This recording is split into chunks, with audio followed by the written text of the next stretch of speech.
today on Dr. Phil. Destoni is disrespectful. She makes threats. She throws tantrums. She's a bully. She's an out-of-control teenager. Where's this headed? I don't know. Do you care if you hurt somebody else's life? I mean, that's their choice, not mine. Do you think the pain drives any of this? What pain? And now, You think you're a badass? it's time Get out of my face! for a wake-up call. You're a minor. Your mom's decided this. Why are you waiting? Why? Let go of me.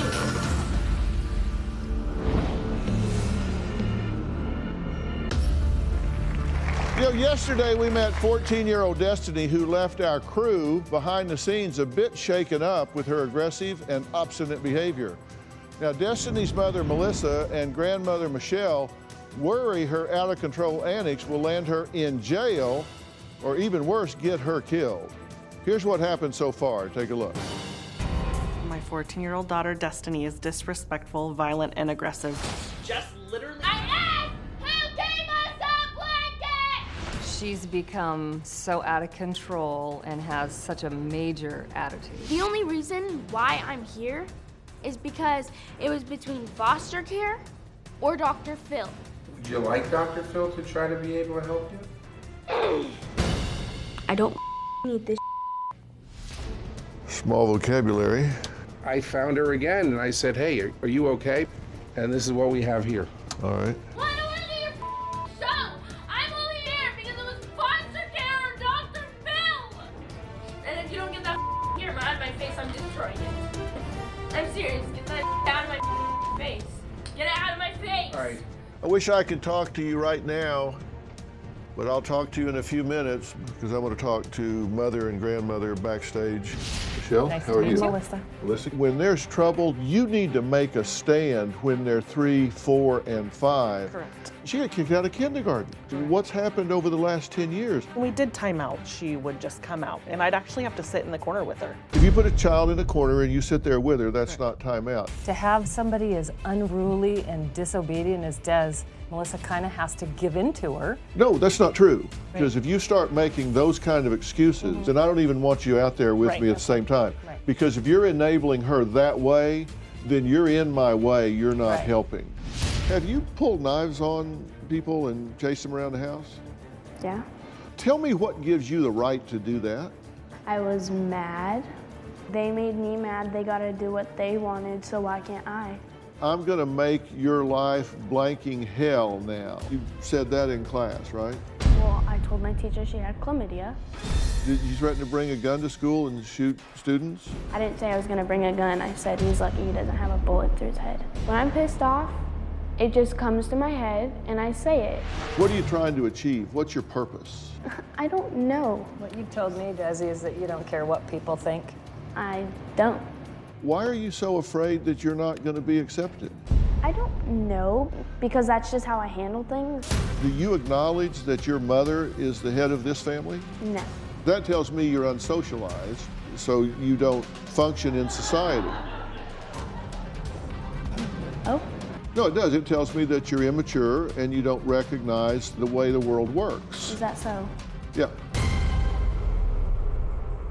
You've heard it being said that she's talked about bringing a gun to school and shooting people at school. Now, unfortunately, we've had over 100 school shootings already this year.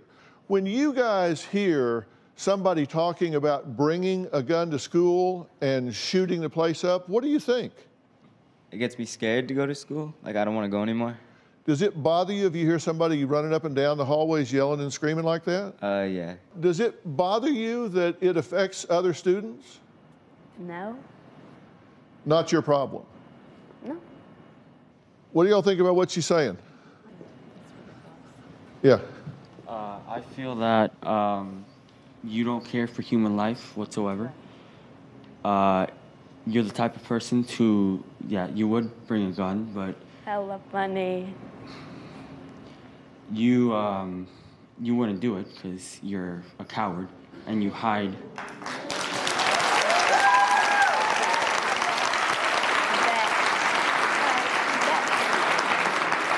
Hella funny. You hide behind your words and she doesn't care that she could possibly ruin someone else's life. Is that true?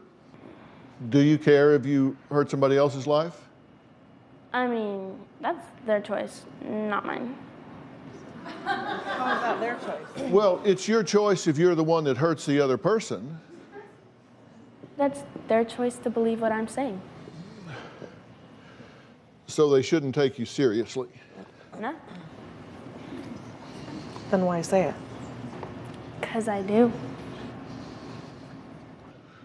Where's this headed? I don't know. I mean, how are things going to be next year? I don't know. You know, people go around talking about shooting other people. That's not socialized. And I mean, we've just had it recently out here. On the evening of May 23rd, 2014, in Isla Vista, California, 22-year-old Elliot Rodger killed 6 people and injured 14 near the campus of the University of California, Santa Barbara, before killing himself inside his vehicle. Take a look. Breaking news in Santa Barbara County. A gunman went on a rampage overnight near UC Santa Barbara. CPR in progress. Okay, we got another gunshot victim at 7-11. Shots fired, shots fired.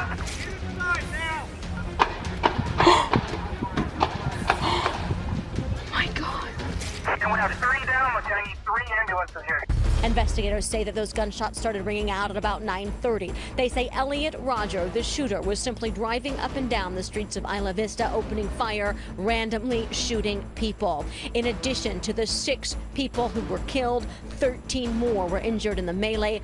Most of them were shot. However, 4 of them were struck by his vehicle while they were riding their bicycles here in this community. Elliot Rodger was very clever and very adept at convincing people that he was functional and not a threat to himself or others. He said he not only convinced friends and family, but also mental health professionals and law enforcement officers. Well, Julia was a student at UC Santa Barbara during this shooting. Julia, thank you for being here. We've been talking about her making these threats about going to school, shooting people, taking guns to school. What's your reaction to that? My first reaction sitting here this entire time was thinking that if somebody had done something when Elliot Rodger had threatened to shoot up the school, he uploaded multiple videos to YouTube. I mean, he told a lot of people that he was going to do this. He made people aware, and that's what she's doing. What do you say to Destoni? Honestly, first and foremost, the world doesn't revolve around you. I think that she's spending so much time thinking about herself, and she has no care for anybody around her. You know, somebody said, you know, care for human life before. I mean, she needs to get a grip on reality. Now, I said there's a second question after the break.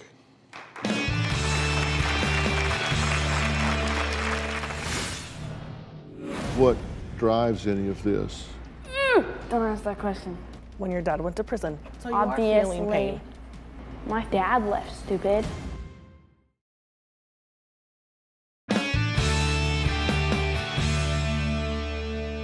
Melissa emailed me because she says her 14-year-old daughter, Destoni, is aggressive, violent, and a bully. I said I had 2 questions for you. One is if you acknowledge that there's a hierarchy and that somebody is going to be in a position of authority always. You said, no, I don't acknowledge the hierarchy. I don't acknowledge that the teachers run the school, the parents run the family. My second question is, do you have any insight or understanding into what causes you the pain that you're experiencing? What? Pain. Do you think that you are experiencing pain that drives any of this? When your dad went to prison? Don't ask that question. Is it correct? When your dad went to prison? No, definitely not. So you are feeling pain? Yeah. My dad left, stupid. But you just said you weren't feeling any pain. But this didn't stem from that. Okay. Your point? Well, I was the one that asked the question, and my question was, Okay, she opened her mouth, so. do you recognize whether or not that pain has left you raw, that pain has left you where you're striking out at other people out of pain? I don't know. Maybe, maybe not. I don't have an answer for you. That happened when I was 4. I didn't know anything when I was 4. He left in a police car while we were in an expedition when I was 4. I didn't know what I was feeling. But she knew what car she was in. But that's not how it happened anyways. He went to court and he left from the courtroom. He never left in a police car. So we didn't get arrested? No. Or we didn't get pulled over by police? That had nothing to do with this. That had to do with him driving Okay, well without a then that was license. another thing. Okay. Listen, ladies, for God's sakes, don't argue details about something. She's telling you what she remembers. It doesn't matter what actually happened. Right.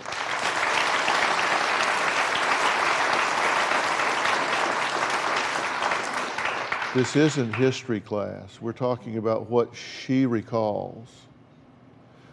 And it was about the same time that you started throwing chairs in kindergarten and preschool and being disruptive, and it's never stopped since.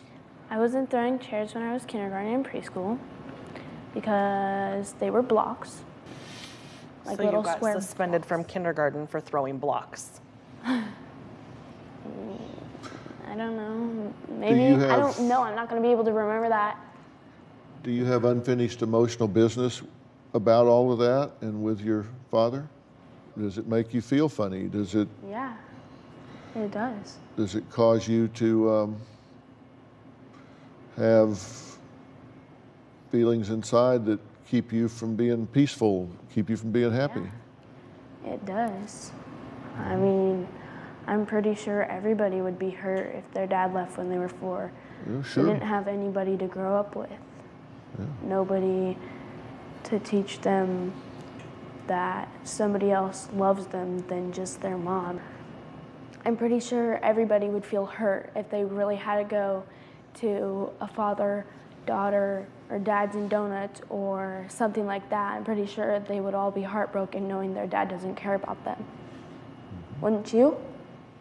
No, it would definitely have a big impact on me, absolutely. Like, totally get that. Like it hurts, but like, we know he's never coming back.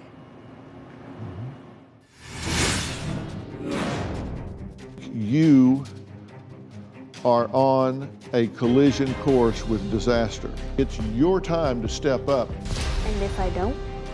Well, that's your mother's decision, because she's the mother. Yeah, try again.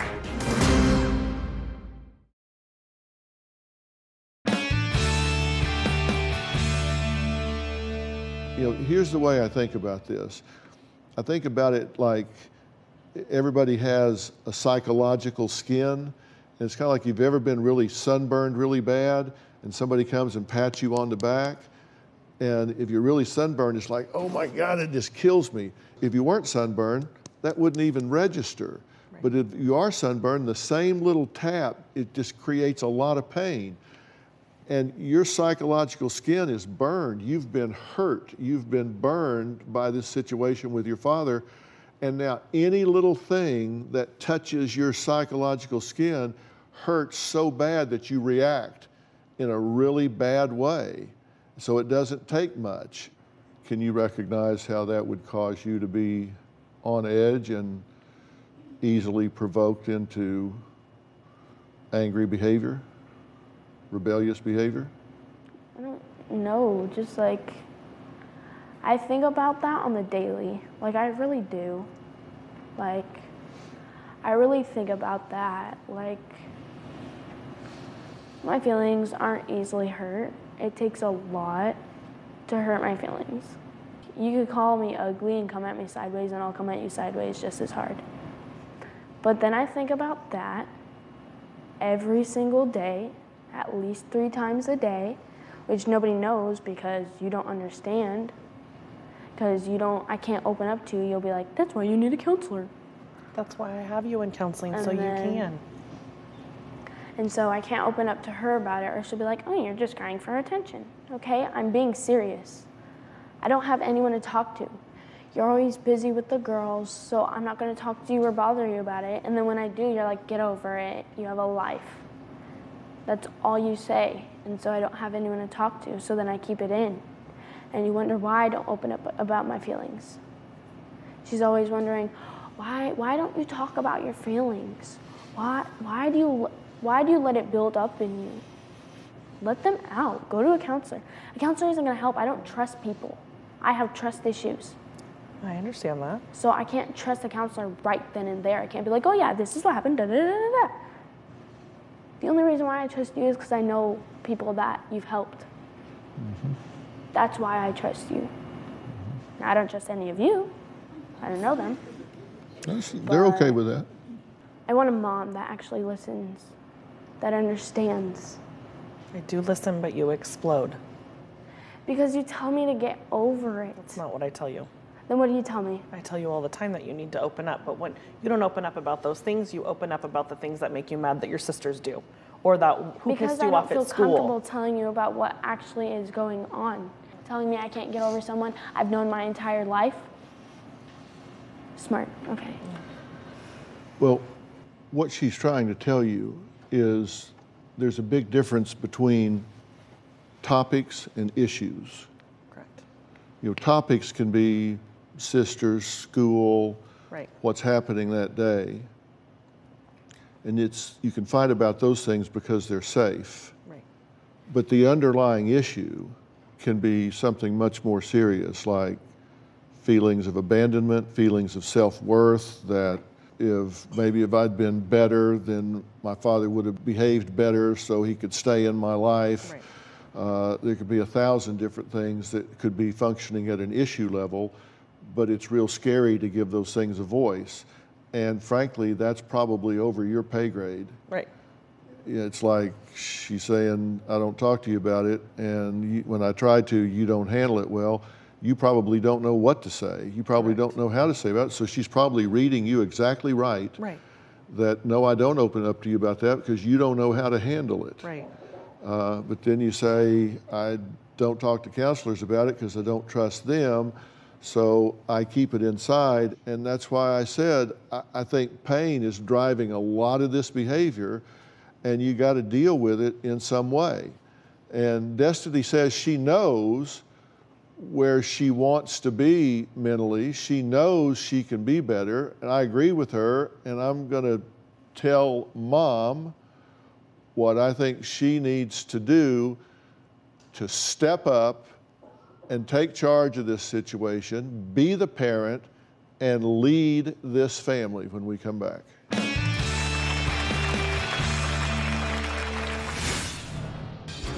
Why are you so angry? They're going to help you. I don't get help. Because I still have to stay with you. That's not the problem. You're the problem.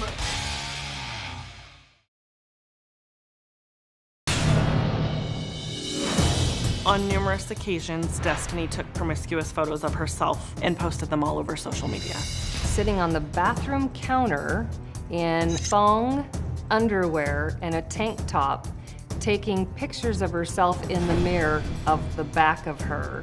They were provocative pictures. Destoni did these things when she was in 7th or 8th grade. I think Destoni posted these photos to get attention. My heart kind of sunk. There isn't a reason for her to post things like that. All it does is bring the wrong kind of attention. I want to talk for a minute about where I think we are, just so we know. I made a list. This is where we are now. Right now, Destoni is disrespectful. She's mouthy. She makes threats. She knocks holes in the wall. She has no edit button. She has no impulse control. She throws tantrums. She's a bully. She has problems with authority. She's just in conflict with authority. She gets in fights at school, conflict at school. This is pretty much where she is right now, right? This makes up your life. This makes up your day. This is what defines you right now. This is the squeaky wheel. This is why you get all the attention. You're not the problem. The problem is the family. This is the wheel squeaking. Here's where you aren't yet. Where you aren't yet is you don't have a bad criminal act yet. Right now, you don't have grand theft auto. She hasn't stolen your car or someone else's yet. She's not in hard drugs yet. She's not into prostitution yet because she's run away and run out of money. She's not done some kind of felony like armed robbery or something. She's talking about guns. She's not dealing drugs at this point. She is. Well, she hasn't been caught and charged with dealing heroin or meth or whatever. Correct. These things are where she isn't yet, but I'm telling you, that's where you're headed. Correct. I've been doing this for 45 years, and like I said, at 4 and 5, they knock over their crayons and fall on the floor and throw a fit. At 14, 15, 16, and 17, they steal cars, rob stores, deal drugs, and go to prison, big girl prison. And you think you're a badass? No. I spend a fair amount of time interviewing people in prison. That's fine. You don't want to go there. You don't belong there. That's not who you are. You don't want to be there. Which means you've got to do something to disrupt this. And, you know, I've said, when you choose a behavior, you choose the consequences, and you have created no boundaries here. Correct. She respects no hierarchy. Right. I'm telling you, I think this is all driven by pain, where it's like, get them before they get me. That way I'm not going to get hurt. Right. And if she had any self-worth, self-esteem, or value, she wouldn't do these things. She would be saying, look, I got my whole life ahead of me. What am I good at? I'm going to get out and be on my own so I don't have to rely on other people. Right. I'm going to go out and be a doctor, a lawyer, a butcher, a baker, whatever it is I want to do. I'm going to be on my own. I'm going to be self-reliant. I'm going to be successful. I'm going to live the life I want to live. Right.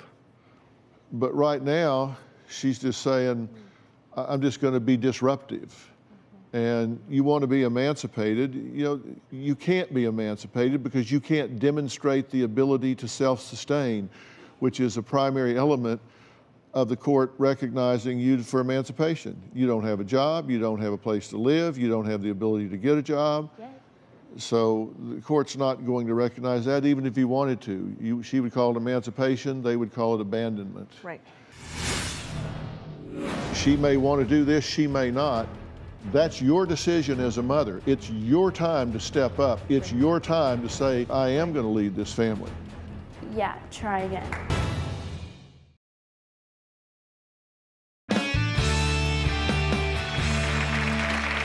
I want to introduce you to somebody. George is joining us today. Now, George is the Assistant National Director of Operations at the Center for Discovery. And it is an ideal treatment center to address Destiny's out-of-control behavior, anger, even her academics. It's a school. Right. It's a therapeutic environment in school. They have separate locations for mental health, substance abuse, all sorts of kids that come their way. They've got a total of 12 different residential locations allowing for individual treatment for each client. I asked George to come here today because I think you as a family and Destiny as an individual are on a collision course with disaster. And something dramatic has to happen to disrupt this. George, you've been listening to all of this. What do you think about what you're hearing? I think what you said, Dr. Phil, is just so on point that this is a family issue. And we have a really strong, intense family program to help right that ship. We really do have to address the hierarchy. And in addition, you've heard that she doesn't feel she can reach out to you and that you don't have the tools to be able to respond to her in the way that she needs. We can help you with that and help you become the support system that Destiny needs. And Destiny, it's taken a lot of guts for you to come out here. You know, as Dr. Phil was talking about sort of the psychological skin, or the psychic skin, you're out here and you're talking about being unhappy and really needing help. And the trauma that you've had in your life, that's something that we can address too. and not in the way that you've been doing, which hasn't been helpful to anybody. The reason I wanted George in particular to be here with this particular Center for Discovery is because they don't give lip service to this not being a Destoni problem, to this being a family problem. Right. You have as much work to do as Destoni does, probably more, because you are the head of this family. You have to learn what you have to do to lead this family, to be there and be everything that she needs as a mother. Right. And I think very much, I recommend to you to make a decision to immerse your family in this program with Center for Discovery. She may want to do this, she may not. That's your decision as a mother. It's your time to step up. It's your time to say, I am going to be the leader. I am going to lead this family. Get the out of my way. Please sit. Yeah. Walk outside that door. Get that camera out of my face.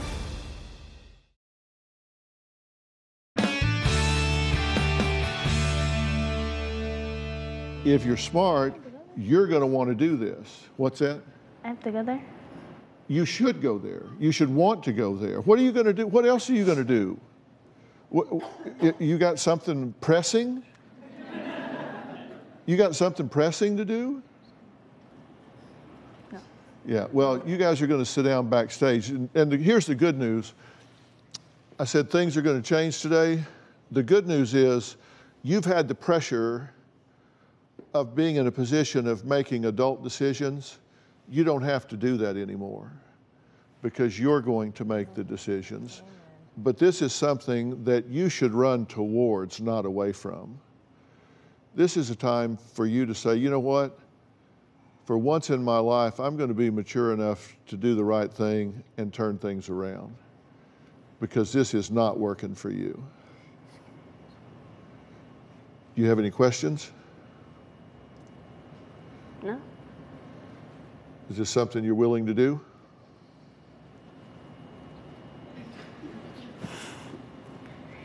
He's giving me anxiety. Sorry? He's giving me anxiety. Well, we'll work on that. I understand. And there's a lot of unknowns right now. We'll sit down backstage. You can talk about this. You'll be absolutely no unknowns whatsoever. Okay? And I totally get that. I mean, it's like a total unknown to you right now. We'll sit down, talk about it, pull up a website, look at everything, talk about it, but do so maturely. You know, you don't need to yell and scream. Just sit down and let's talk about it, pull it up, look at it, answer all of your questions so you know everything.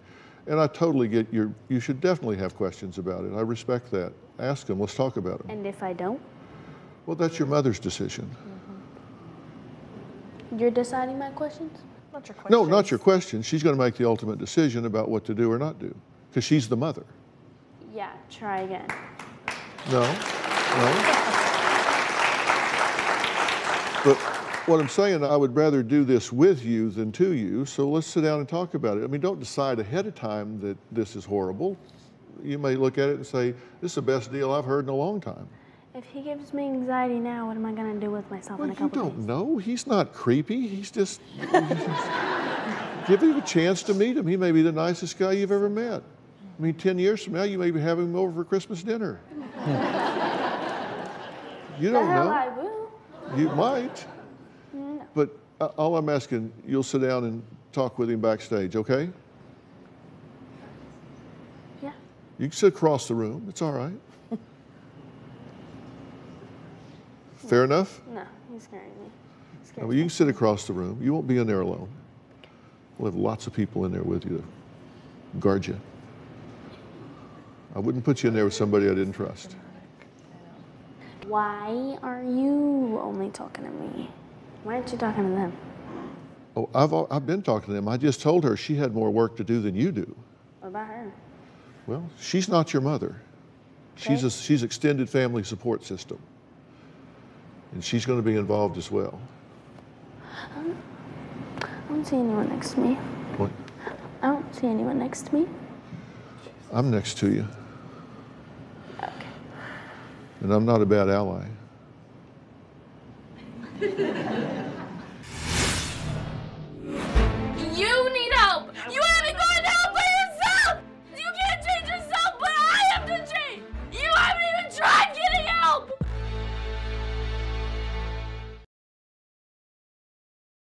Now, Destoni was not too happy with me or her mother for sending her to some help. But what is important to note is that I told her mother, Melissa, that she has just as much work to do as Destoni does. As you can imagine, the conversation backstage was very, very difficult. And I didn't want to do this for the mother. I didn't want to step up and say, okay, Destoni, here's what you need to do.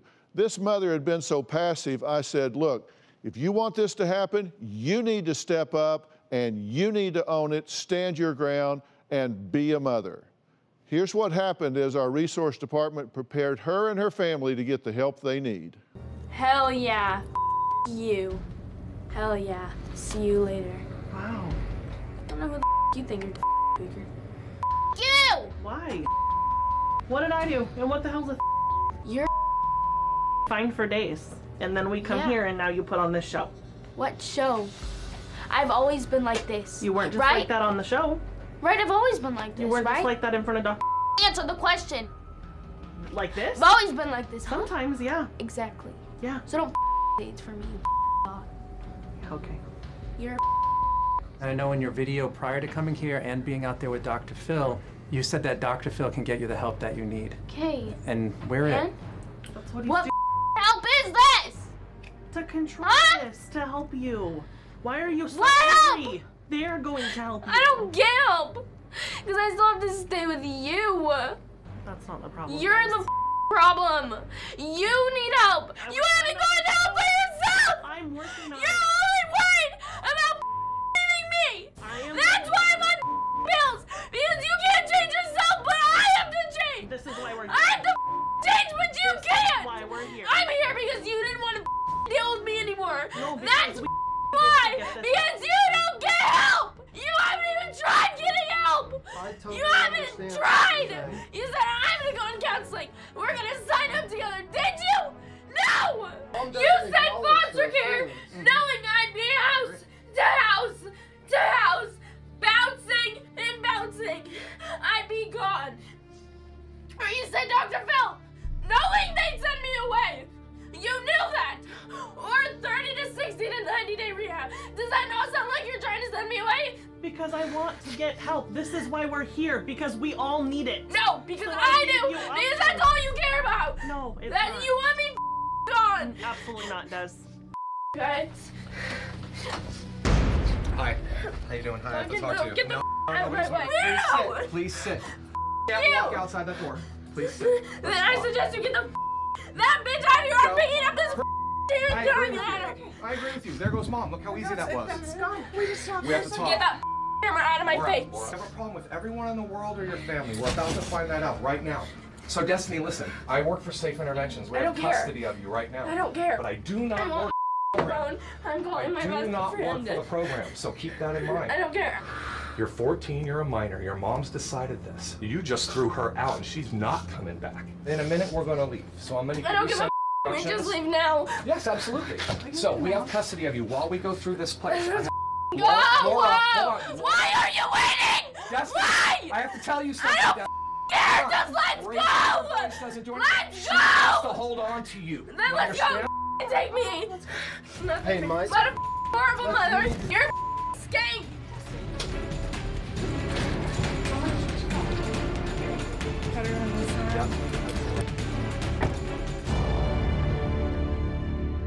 Well, as you just saw, Destoni did end up going to the Center for Discovery, and with the help of the transporters, she got there safely. We will be following her progress, so stay tuned to find out how she's doing. You can follow me on Facebook, Instagram, and Twitter, and don't forget to subscribe to my new podcast called Fill in the Blanks. Thanks, so long.